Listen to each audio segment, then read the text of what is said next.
তুমি কি কখনো ভেবেছ পরীক্ষার আগের রাতে মনে হয় আরেকটু আগে পড়লে ভালো হতো, বা সুযোগ পেয়েও হাতছাড়া হয়ে গেছে শুধু একটু দেরির কারণে?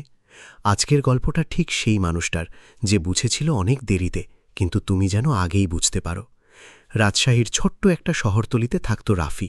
মেধাবী ছেলে, কিন্তু আলসিমিটা ছিল তার রক্তে। পরীক্ষা কাল, আজ রিলস দেখব। অ্যাসাইনমেন্ট জমা কাল, আজ বন্ধুদের সাথে আড্ডা দেব। মা বলতেন, বাবা সময়টা বুঝ। রাফি হাসত, আম্মু এখনও তো অনেক সময় আছে।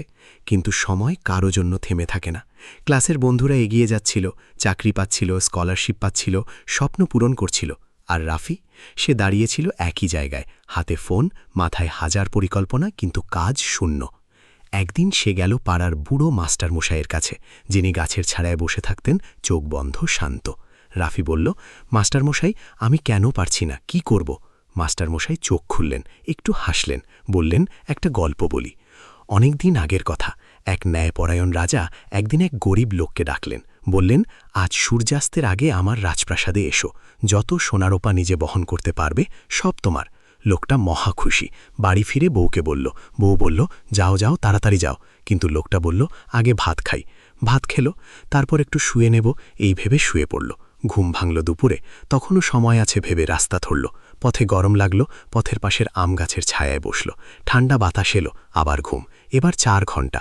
যখন দৌড়ে প্রাসাদে পৌঁছাল, সূর্য তখন অস্ত, দরজা বন্ধ। পাহারাদার বলল, সময় শেষ।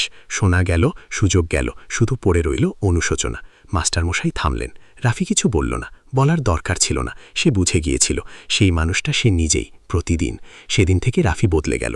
ফোন রাখল সাইডে, পরিকল্পনা নয়, কাজ শুরু করল। 6 মাস পরে সেই ক্লাসের টপার। যে বন্ধুরা এগিয়েছিল, রাফি তাদের সাথে কাঁধে কাঁধ মিলিয়ে দাঁড়িয়ে।